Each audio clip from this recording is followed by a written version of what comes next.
ठाकरेंचे निष्ठावान उपनेते राजन साळवी लवकरच शिंदेंचे शिलेदार होण्याच्या मार्गावर आहेत। येत्या 13 फेब्रुवारीला राजन साळवी शिंदेंच्या शिवसेनेत प्रवेश करणार असल्याची चर्चा आहे। विधानसभेनंतर उद्धव ठाकरेंवर नाराजी व्यक्त करणाऱ्या राजन साळवींच्या प्रवेशावरून अनेक राजकीय चर्चा रंगू लागल्या। मात्र साळवींना पक्षप्रवेशाआधीच शिंदेंच्या शिवसेनेतील सामंत बंधूंचा विरोध पत्करावा लागतोय। राजन साळवींना एकनाथ शिंदे प्रवेश देतील असं वाटत नाही, असं वक्तव्य शिवसेना शिंदे गटाचे आमदार आणि किरण सामंत यांनी केले। त्यामुळे पक्षप्रवेशाच्या चर्चेतच साळवींच्या नावाला विरोध सुरू असल्याचं एका अर्थाने दिसून येत आहे।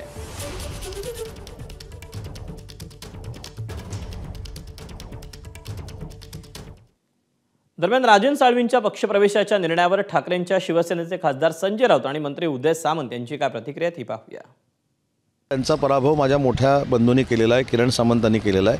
त्याच्यामुळे त्यांना विश्वासात घेऊनच ही प्रक्रिया राबवणं आवश्यक वाटते आणि त्याच्यामध्ये एकनाथ शिंदे साहेब त्यांना विश्वासात घेऊन जर काय पुढे जायचं असेल तर आम्हाला सगळ्यांना एकत्र बसून निर्णय घेतील। परंतु सध्या तरी काय निर्णय झालाय मला माहित नाही। आता मी कसं काय त्याच्यावर बोलू? या क्षणापर्यंत राजन साळवी आमच्या संपर्कात आहेत, निष्ठेच्या आणाभाका घेत आहेत। या क्षणापर्यंत म्हणतोय मी बाळासाहेब ठाकरेंचा कडवट शिवसैनिक आहे, मी उद्धव ठाकरेंना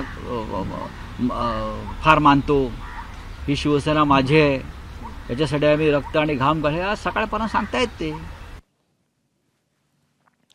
साळवींच्या पक्षप्रवेशाची चर्चा ते अखेर पक्षप्रवेशाचा निर्णय या सगळ्या दरम्यान कुठल्या घडामोडी घडल्या आपण त्यावर एक नजर टाकूया।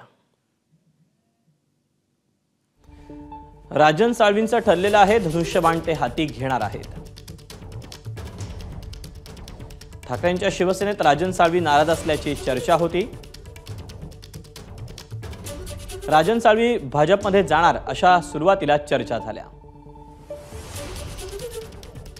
साळवींच्या प्रवेशापूर्वीच लांजा राजापूरमधले ठाकरेंचे अनेक कार्यकर्ते शिंदेंच्या शिवसेनेत गेले।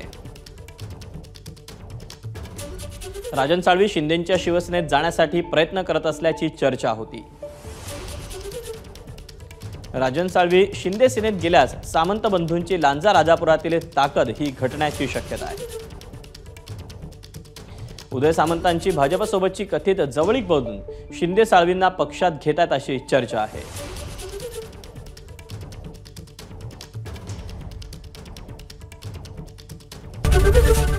एबीपी माझा, उघडा डोळे बघा नीट।